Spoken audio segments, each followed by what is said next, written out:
Hello everyone, let's work on a clicky Psytrance bass.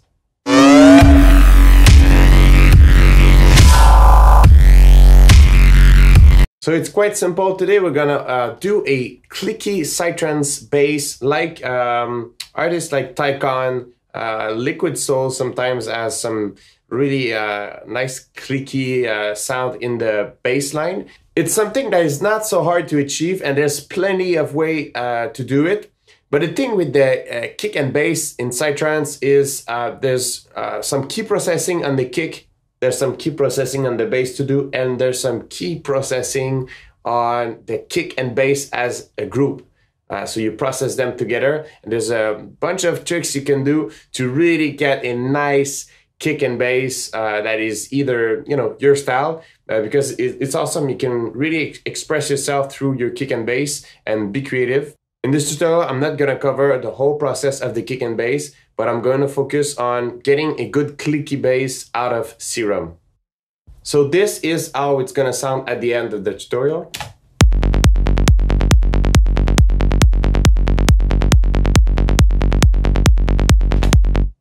The key to a really good kick and bass is the kick and bass synergy. So keep that in mind. Because you can have a really good bass, but if the kick and the bass are not like matching, you're not going to achieve the effect you want. So because for that, I went with the My kick, which is coming from the Psytrance Vision Ghost Act pack. There's really a progressive Psytrance mindset to it. So we are here in Serum. The sound design of the Psytrance bass is actually quite simple.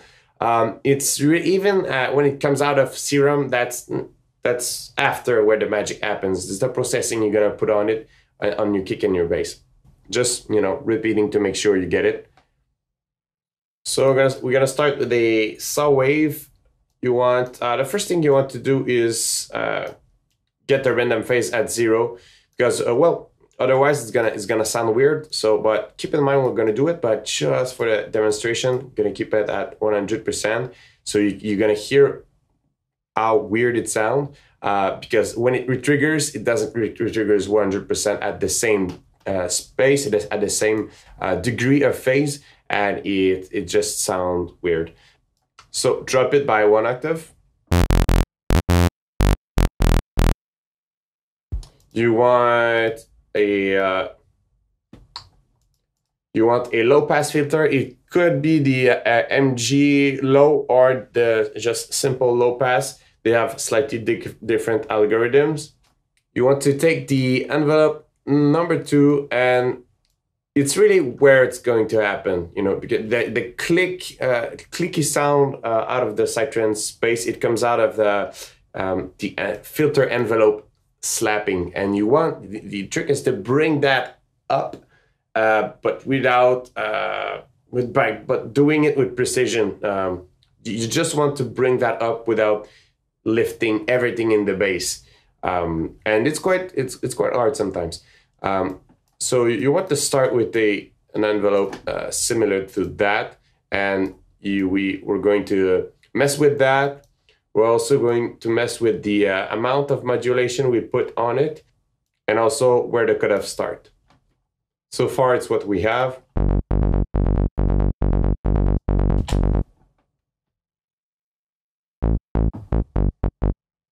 We're going to put a bit of drive, not too much,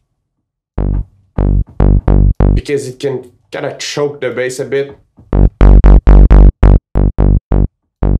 Bit of fat too.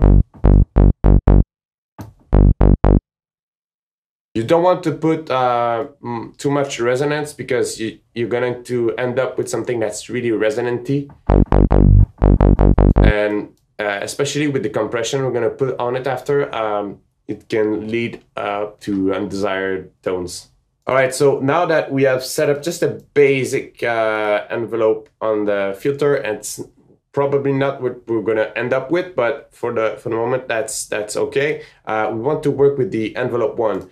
That's the MIDI pattern we are working with here, and we want to focus on making the bass triggering the right way. So the envelope we're gonna go with is quite a short decay.